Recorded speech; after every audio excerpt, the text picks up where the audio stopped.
Sir, ಒಂದು ವೇದಿಕೆಯಲ್ಲಿ ಮಾತಾಡಿದಂಥ ಮಾತು ಈ ಸಿನಿಮಾಗೆ ನೆಗೆಟಿವ್ ಆಗಿ ಕನ್ವರ್ಟ್ ಆಗಿದೆ ಅಂತ. ಯಾಕಂದ್ರೆ ಸಿನಿಮಾ ಚೆನ್ನಾಗಿದ್ರು ಕೂಡ ಸಿಕ್ಕಾಪಟ್ಟೆ ನೆಗೆಟಿವ್ ಆಗಿ ಒಂದಷ್ಟು ಪೋಸ್ಟ್ಗಳು ಬರ್ತಾ ಇದೆ. ಸೊ ಮೊದಲ 3 ದಿವಸ ಫ್ಯಾನ್ಸ್ಗಳ ಸಿನಿಮಾ ಆಗಿರುತ್ತೆ, ಫ್ಯಾನ್ಸ್ಗಳು ಬಂದು ಸಿಕ್ಕಾಪಟ್ಟೆ ನೋಡ್ತಾರೆ. ಆ ನಂತರ ಬರೋರು ಪ್ರೇಕ್ಷಕರು. ಸೊ ಇವ್ರಿಗೆ ಕೆಟ್ಟದಾಗಿ ಮೈಂಡ್ ಅಲ್ಲಿ ತುಂಬಿದ್ರೆ ಆ ನಂತರದಲ್ಲಿ ಬರೋ ಪ್ರೇಕ್ಷಕರು ತೊಂದರೆ ಆಗುತ್ತೆ ಅನ್ನುವಂಥದ್ದು. ಈ ಬದನೆಕಾಯಿ ಆಗಲ್ಲ. ಸುದೀಪ್ ಸರ್, ವೇದಿಕೆ ಮೇಲೆ ನೀವು ಹೇಳ್ತೀರಾ, ವೇದಿಕೆ ಮಾತಾಡಿರೋದ್ರಿಂದ ನೆಗೆಟಿವ್ ಅಲ್ಲ ಸರ್. ನೆಗೆಟಿವ್ ಒಂದು ಲಾರಿ ಗಟ್ಲೆ ಬರೋದು ನೋಡಿದ್ದಕ್ಕೆ ಮಾತಾಡಿದ್ ನಾನು. ನನಗೇನು ಕೆಲಸ ಇಲ್ವಾ? ಮಾತಾಡಿದ್ವಿ. ಈಗ ನೀವು ನೆಗೆಟಿವ್ ಅಂತೀರಾ, ಮಾಡ್ಲಿ ಬಿಡಿ. ಈಗ ನೀವು ಹೇಳ್ತೀರಿ ನಿನ್ನೆ ನವರಂಗ್ ಥಿಯೇಟರ್ 10:30 ಶೋ, ಅದು 10 ಗಂಟೆ show. 80% ladies with their children.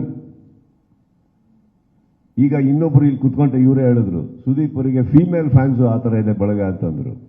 ಈಗ ಅವ್ರನ್ನ ವೀಕ್ಷಕರಾಗಿ ತಗೊಂತಿರೋ ಫ್ಯಾನ್ಸ್ ಆಗಿ ತಗೊಂತಿರೋ, it's not needed. Kannada cinema ನೋಡೋಕೆ 10 ಗಂಟೆ ರಾತ್ರಿ ಆ ಚಳಿಯಲ್ಲಿ, ನಿನ್ನೆ one of the weekdays ಅಲ್ಲಿ 10 ಗಂಟೆಗೆ ಅಷ್ಟು ಫುಲ್ ಆಗಿ ಬರೀ 80% ladies and with their children ಬಂದಿದ್ದಾರೆ ಅಂದ್ರೆ, ನೀವು ಹೇಳಿ. ಅವ್ರಿಗೂ ಕಿವಿ ಇದೆ, ಕಣ್ಣಿದೆ, ಎಲ್ಲದಕ್ಕಿಂತ ಹೆಚ್ಚಾಗಿ ಬುದ್ಧಿ ಇದೆ.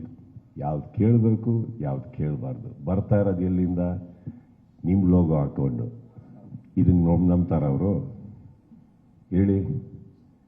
ಈಗ ಏನಾರು ಅದೇನಾರು ನೆಗೆಟಿವ್ ಆಗ್ತಾ ಇದೆ ಅಂದ್ರೆ ನೀವೇನು ಮಾಡಬೇಕು? ಅಯ್ಯ, ಸುದೀಪ್ ಅವರೊಬ್ಬರಲ್ಲ, ನನ್ನ ಮಕ್ಕಳ ನಾವು ಇದ್ದೀವಿ, ನಮ್ಮ ಲೋಗೋಗೆ ಕೈ ಹಾಕ್ತೀರಾ ಅಂತ ನೀವು ರೊಚ್ಚಿಗೆ ಎದ್ದೇಳ್ಬೇಕು. ಆ ರೊಚ್ಚಿಗೆ ಎದ್ದೇಳ್ತಾ ಇದ್ದೀರಾ ಅಂತ ನಾನು ಕಾಯ್ತಾ ಇದ್ದೀನಿ ನೋಡೋದಕ್ಕೆ.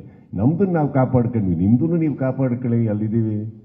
ಅಕಸ್ಮಾತ್ ಏನಾದ್ರು ಸ್ವಲ್ಪ ಹೆಲ್ಪ್ ಗೆಲ್ಬೇಕು, ಸುದೀಪ್ ಅವರೇ ಬಂದು ಒಂಚೂರು ಹೇಳಿ, ನಾನು ಬರ್ತೀನಿ, ಸೇರ್ಕೊಳ್ಳೋದು ಏನು ಪ್ರಾಬ್ಲಮ್ ಇಲ್ಲ.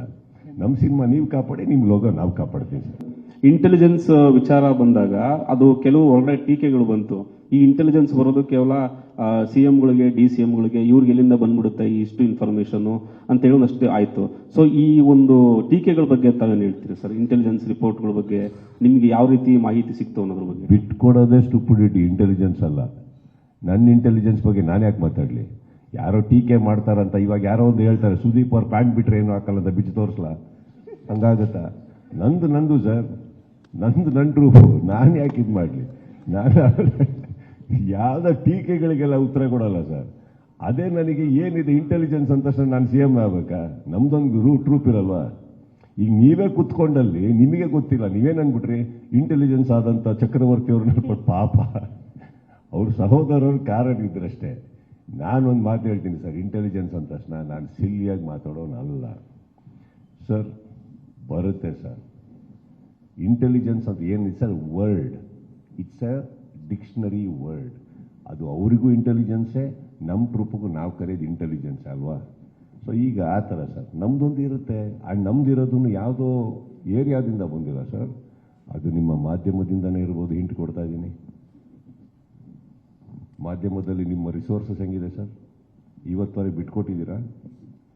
ನಮ್ಮ ಟೆರಸಲ್ಲಿ ಏನು ನಡೀತು ಅಂತ ನೀವು ಪೋಸ್ಟ್ ಮಾಡಿರ್ತೀರಾ. ನಾನು ಹೆಂಗೆ ಸರ್ ಗೊತ್ತು ಅಂದ್ರೆ, ನಮ್ಮ ಅಂದಿರ್ತೀರಾ ನೀವು. ಈಗ ನಾನೊಂದು ಹೇಳ್ತೀನಿ ಸರ್, ನನ್ನ ಇಂಟೆಲಿಜೆನ್ಸ್ ಬಂದಿದ್ದು ನಿಮ್ಮಿಂದನೇ ಸರ್.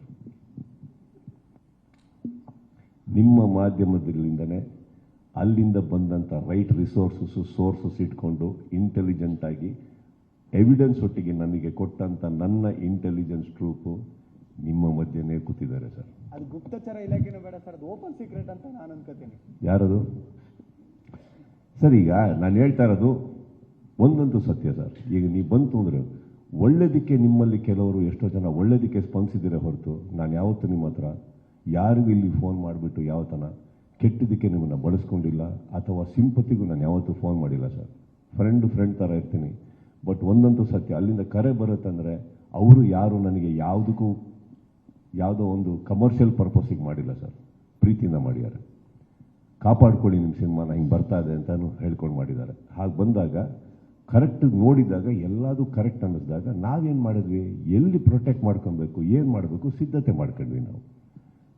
ಈಗ ನಿಮಗೆ ಅರ್ಥ ಆಗಿರುತ್ತೆ ಸರ್, ತಾವು ಇಂಟೆಲಿಜೆಂಟ್ ಪೀಪಲ್ ಇದ್ರು ಸರ್ ನನ್ನ ಕಾರಲ್ಲಿ. ಇಂಟೆಲಿಜೆನ್ಸ್ ಅಲ್ಲ, ಅದು ಇಂಟೆಲಿಜೆನ್ಸ್ ಬಂದಿದ್ದು ಅಲ್ಲಿಂದನೇ ಸರ್. ಎಷ್ಟು ಲಿಂಕ್ಗಳನ್ನ ಡಿಲೀಟ್ ಮಾಡಿಸಿದ್ರಿ ಸರ್ ಇವತ್ತವರೆಗೂ? ಸರ್ ಫಸ್ಟ್ ಡೇನೇ around 4000 link sir. Sudeep sir, first day second day ಸೇರಿಬಿಟ್ಟು around 4000 ad links sir. 4000 links sir. And ನಿನ್ನೆ ಐ ಥಿಂಕ್ ಅರೌಂಡ್ 6 o'clock ನಿನ್ನೆ ಒಂದು ದಿನ ಐ ಥಿಂಕ್ 6 PM ಮೇಲಿಂದ 9 PM ವರೆಗೂ 800 and odd links, totally 9000 links from morning show ಇನ್ನೂ finish ಆಗಿಲ್ಲ, ಅಲ್ಲಿಂದ ಹಿಡಿದು 9000 odd links we have deleted sir. ತುಂಬಾ ಪ್ರೀತಿ ಇದೆ ಸರ್ ನಿಮ್ಮ ಮೇಲೆ. Sudeep sir, yes sir, all legal actions are being taken. ಇನ್ನೊಂದು ಮರಿ ಅವರು ನಮ್ಮ ಸೈಬರ್ ಕ್ರೈಮ್ ಕಮಿಷನರ್ಸ್ ಅವರೆಲ್ಲ ಏನಿದ್ದಾರೆ, they are all with certain things. I think post 29th you will start seeing the result sir. ಯಾಕಂದರೆ ಅವರಿಗೂ ಕಂಪ್ಲೇಂಟ್ ಕೊಟ್ಟ ತಕ್ಷಣ ಇದು ಯಾವುದೋ ಏರಿಯಾದಲ್ಲಿ ಇರೋ ಅಡ್ರೆಸ್ ಅಲ್ವಲ್ಲ ಬ್ರದರ್, ಹೋಗಿ ಸುಮ್ಮನೆ ಹೋದ್ರು ಬೆಲ್ ಹೊಡೆದ್ರು ಎತ್ತಾಕೊಂಬಂದ್ರು ಅಂತ. They are digging in very much. ನಾನಂತೂ ಈ ಸತಿ ಸರ್, ಲಾಸ್ಟ್ ಟೈಮು ನಾವು ಕೆಲವು ವ್ಯಕ್ತಿಗಳನ್ನು ಹಿಡಿದು ಅವ್ರ ಏಜ್ನೆಲ್ಲ ನೋಡಿ ನಿಜವಾಗ್ಲೂ ನಾನೇ ಹೋಗ್ಲತ್ಲಾಗಂತ ಕಳಿಸಿದ್ದುಂಟು ಸರ್. ಈ ಸಲ ಮಾಡಲ್ಲ ಸರ್ ಅದನ್ನು, ನಾನು ಯಾವುದಕ್ಕೂ ಅಡ್ಡ ಬರಲ್ಲ. ಬಟ್ ಏನಂದರೆ ನನಗೆ ನನ್ನ ಸಿನಿಮಾ ಮೇಲೆ ಎಷ್ಟು ಕಾಳಜಿ ಇದೆ, ನನ್ನ ಚಿತ್ರರಂಗದ ಮೇಲೂ ಅಷ್ಟೇ ಕಾಳಜಿ ಇದೆ ಸರ್. ನನ್ನ ನಿನ್ನೆ ಐ ಥಿಂಕ್ ಇಂಟರ್ವ್ಯೂ ನೋಡ್ತಾ ಇದ್ದೆ, ನಿಮ್ಮಲ್ಲೇ ನಮ್ಮ ಸ್ನೇಹಿತರಾದಂಥವರು ನಮ್ಮ 45 ಪ್ರೊಡ್ಯೂಸರ್ ಕುತ್ಕೊಂಡು ಮಾತಾಡ್ಬೇಕಾದ್ರೆ ಬೇಜಾರಾಗುತ್ತೆ ಸರ್. ಇದನ್ನೆಲ್ಲ ಕೇಳಕ್ಕೆ ಅವರು 2.5 ವರ್ಷ ಒದ್ದಾಡಿದ್ದಾರೆ. ಎಷ್ಟು ಒದ್ದಾಡ್ಕೊಂಡು ಒಂದು ಸಿನಿಮಾ ಮಾಡ್ತಾರೆ, ಅರ್ಥ ಆಯ್ತಾ? ಸಿನಿಮಾ ಮಾಡೋದು ಬಿಟ್ಟಾಗಿ ಅವರು ಆರೋಗ್ಯ ತಪ್ಪಿದ್ರೂ ವಾಪಸ್ಸು ಸರಿ ಹೋದಾಗ ಬಂದು ಅಷ್ಟು ಕಷ್ಟಪಟ್ಟು ಮಾಡಿದಂಥ ಶಿವಣ್ಣ ಅವರು, ನಾನು ಹೇಳೋದು ಪ್ರತಿಯೊಂದಕ್ಕೂ ನ್ಯಾಯ ಪೈರಸಿ ಇರಲಿಲ್ಲ ಅಂತ ಇಲ್ಲ. ಇತ್ತೀಚೆಗೆ ಯಾವ ಥರ ಹಾವಳಿ ಅಂದರೆ ಚಾಲೆಂಜ್ ಮೇಲೆ ಮಾಡೋಕ್ಕೆ ಸ್ಟಾರ್ಟ್ ಮಾಡಿಬಿಟ್ಟಾರೆ. ಆ್ಯಂಡ್ ಯು ರಿಯಲೈಸ್ ಅದಕ್ಕೆ ನೀವು ಯಾರೂ ದುಡ್ಡು ಕಟ್ತಾ ಇಲ್ಲ. ದುಡ್ಡು ಕಟ್ಟು ಏನಾರು ಮಾಡ್ತಾ ಇದ್ರೆ ಒಪ್ಕೋತೀನಿ, ಇದರಿಂದ ಏನೋ ಕಮರ್ಷಿಯಲ್ ಪರ್ಪಸ್ ಇದೆ, ಉದ್ದೇಶನೇ ಸರಿ ಇಲ್ಲ. ಹಾಗಿರ್ಬೇಕಾದ್ರೆ I think we have to do what we have to do sir, isn't it? That we will do sir, we are going to do. ನಿರ್ಭೀತ, ನಿಷ್ಪಕ್ಷಪಾತ, ವಿಶ್ವಾಸಾರ್ಹ ಸುದ್ದಿಗಳಿಗೆ ಮತ್ತೊಂದು ಹೆಸರಾಗಿರೋ ನ್ಯೂಸ್ 18 ಕನ್ನಡ ಈಗ ಆಪ್ನಲ್ಲೂ ಲಭ್ಯ ಇದೆ. ದಯವಿಟ್ಟು ಇಲ್ಲಿರೋ QR ಕೋಡ್ ಅನ್ನು ಸ್ಕ್ಯಾನ್ ಮಾಡಿಕೊಂಡು ಆಪ್ ಡೌನ್ಲೋಡ್ ಮಾಡೋದಕ್ಕೆ ಮರಿಬೇಡಿ. ನಿಮ್ಮ ಬೆಂಬಲ ಹೀಗೆ ಸದಾ ನಮ್ಮೊಂದಿಗಿರಲಿ. ಧನ್ಯವಾದ.